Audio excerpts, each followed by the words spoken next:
মুহররম মাসের কি বিশেষ কোনো ফজিলত আছে? এ মাসের করণীয় বর্জনীয় সম্পর্কে জানাবেন। হিজরি নববর্ষ উদযাপনের শরীয়ত সম্মত পদ্ধতি কি?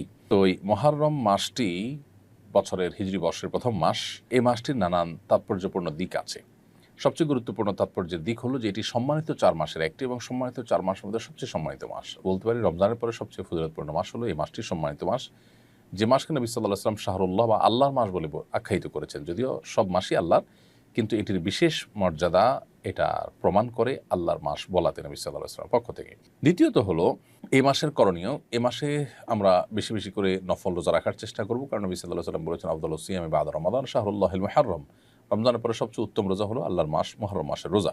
এই মাসে আশুরার দিন রয়েছে, অতএব আশুরার দিন উপলক্ষে বিশেষভাবে 2 দিন ব্যাপী রোজা রাখা, 9 এবং 10ই মুহররম অথবা 10 বা 11ই মুহররম, এই দিন 2টা দিন রোজা রাখা হলো সুন্নাহ।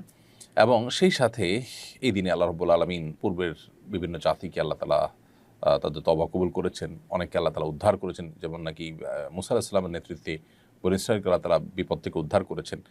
তো আরও অনেক ঘটনা এই দিনে ঘটেছে, সেই কারণে দিনটি নানা কারণে তাৎপর্যপূর্ণ, এই দিনটিতে রোজা রাখা।